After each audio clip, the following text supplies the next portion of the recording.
Hello guys, कैसे हैं आप सब। आज हम डीपी स्ट्रक्चर के बारे में जानेंगे। उसमें ऐसी कौन कौन सी मटेरियल यूज होती है और उस मटेरियल का काम क्या है, उसको पूरी डिटेल में जानेंगे। एलए क्या है, एबी स्विच क्या है, ड्रॉप आउट क्या है, सारे मटेरियल का यूज हम पूरी डिटेल में जानेंगे। तो चलिए वीडियो पे चलते हैं। आखिरकार इसको डीपी स्ट्रक्चर ही क्यों बोलते हैं। डीपी का मतलब है डुअल पोल या फिर डबल पोल। आप देखे होंगे छोटे छोटे केवीए का जो ट्रांसफार्मर होता है वो सिंगल पोल में ऐसे लग जाता है, लेकिन बड़े बड़े ट्रांसफार्मर की बात करें तो उसकी वजन ज्यादा होने की वजह से वो सिंगल पोल में फिट नहीं होता है, इसीलिए हमको डबल पोल की स्ट्रक्चर बनानी पड़ती है। इसीलिए इसको डीपी स्ट्रक्चर बोलते हैं या फिर डुअल पोल स्ट्रक्चर बोलते हैं। ये है पोल, इसको पीसीसी पोल बोलते हैं। पीसीसी का मतलब है प्री स्ट्रेस सीमेंट कंक्रीट पोल। इसका यूज इस तरह से होता है, पहले मिट्टी को खुदाई करते हैं, फिर उसके बाद ये गोल जैसा दिख रहा है आपको वेल्डेड प्लेट इसके अंदर डालते हैं क्योंकि उसका बेस स्ट्रांग हो। उसके बाद मिट्टी को डाल के उसके ऊपर के एरिया को ढलाई किया जाता है। ये है चैनल, आप जो देख रहे हैं इस स्ट्रक्चर में इस तरीके से चैनल लगाया जाता है। ये 12 से 15 चैनल लगाया जाता है एक स्ट्रक्चर में।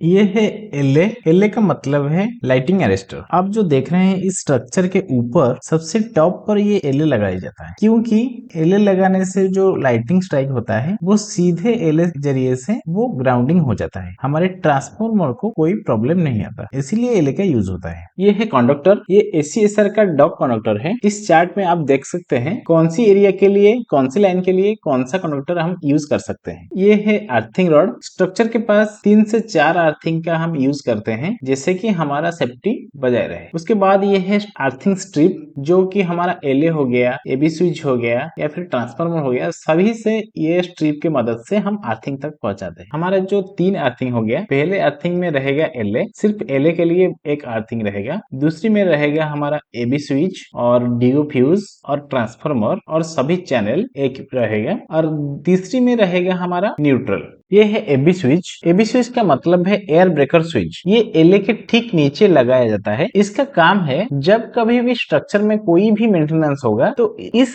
हैंडल के मदद से इस एबी स्विच को हम क्लोज ओपन कर सकते हैं। जब हम मेंटेनेंस करेंगे तो इस हैंडल की मदद से इसको ओपन कर लेंगे तो एचटी लाइन से ये पूरी तरीके से डिस्कनेक्टेड रह जाएगा। डिस्कनेक्टेड एचटी लाइन से रहेगा तो हमें कोई प्रॉब्लम नहीं होगा इस पे मेंटेनेंस करने का। इसीलिए इस स्विच का स्ट्रक्चर में ज्यादातर यूज होता है। ये आप देख रहे हैं, ये है ड्यू फ्यूज और ये है एचजी फ्यूज। ड्यू फ्यूज का मतलब है ड्रॉप आउट फ्यूज और एचजी फ्यूज का मतलब है हॉर्न गैप फ्यूज। ये एबी स्विच के ठीक नीचे लगता है। कहीं पे कुछ शॉर्ट सर्किट हो गया या फिर ओवरलोड हो गया तो ये फ्यूज का काम आता है। ये फ्यूज तुरंत ही बर्न हो जाता है, जिस वजह से हमारे ट्रांसफार्मर सुरक्षित रहता है। उसके बाद देखेंगे स्ट्रक्चर में जो मेनली यूज होता है जो मटेरियल, वो है ट्रांसफार्मर। ट्रांसफार्मर की बात करें तो ये बहुत ही कॉस्टली आता है। ये स्टेप डाउन ट्रांसफार्मर होता है, जैसे कि हमारा 11 केवी हो गया। 11 केवी से हमें 440 वोल्ट ये प्रदान करता है। ये कॉस्टली होने की वजह से हमारे स्ट्रक्चर में जितने भी सारे